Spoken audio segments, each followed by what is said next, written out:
So I've been reading some literature on splinting avian fractures.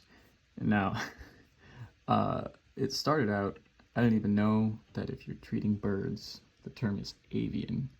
I just searched, what did I search? Bird, nope, that's Reddit. Come on, Google. Don't you know everything? Can you correct a bone that has healed incorrectly only gets you stuff about humans, which, by the way, is very funny because I read an interview where somebody was talking about how malunion, they call it malunion, is when the bone heals incorrectly. And it was discussing malunion as an issue that you used to see in the United States in the past. I'm willing to bet that that issue has become more common, is no longer just something that is in the past. It happens when you don't treat or you cast a fracture that should have been treated with some sort of surgery, and so the bone heals incorrectly, either twisted or something like that. And anyway, this bird is not a person, so we skipped that, and I went straight to bird leg malunion. Mind you, my job is to Google things, so I'm quite good at it, so you can see the process.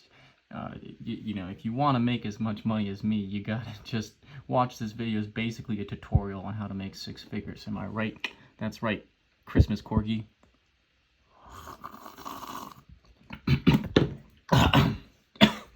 Don't drop the coffee. Wrong pipe. Avian malunion is the term. We learned that by getting to bird leg malunion, which I will tell you yields no useful results. But avian malunion, that's the one. That's where we get into medical journals for birds. This guy has an abstract. Even the abstract is too long for me. We checked on the bird Facebook group, and I was like, no, that would be very... people would put me on blast for asking about it there. And also, people on Facebook don't know anything. So we're going to stick to the science. Bird leg malunion is wrong, but avian malunion gets you Bernie Sanders.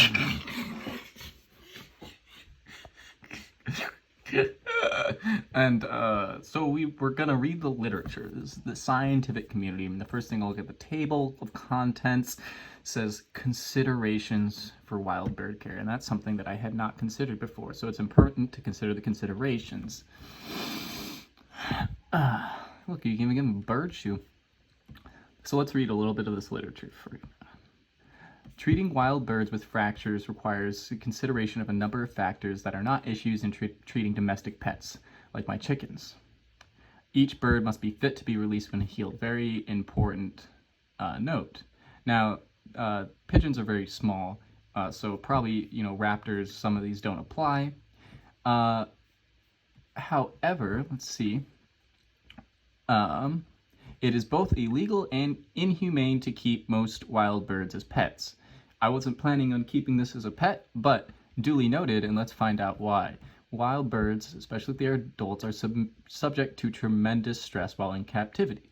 And that kind of makes sense if you're living most of your life just fucking flying around, free as a bird. I see where that comes from. Being trapped in a box might fucking freak you out. So, not only are they likely to perceive me, caregiver, as a predator, they're prone to damaging themselves against the cage. This little pigeon is so small, I don't think that will happen, but I am not a bird doctor, and this person is. If the bird breaks, God, that's bad. 3 weeks. They don't like being immobile. They get depressed. I, too, get depressed when I'm trapped in a box.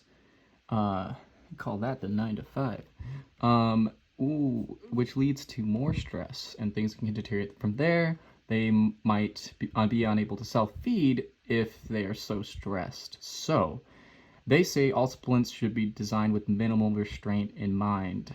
The one thing that I'm looking at here when I see this is that the way I evaluate this is Archimedes currently is mobile, is feeding, is flying, and otherwise healthy. She hops around on one foot, but the wound is healed. Trying to correct it could result in more harm than good. If any of these factors lead to her no longer being able to feed, then I haven't helped, right? So the way I look at it is this. Is this a one-way door decision? If I attempt to help, is there any sort of way to reverse any harm that I've caused? And the answer is no, right? If I try to fix her foot and I fuck it up, I have to kill her. It says right here, if they cannot fly or forage, they should be humanely euthanized. And therefore, she's got to go. She got to go right now. We got to release her right now. Because I'm not having any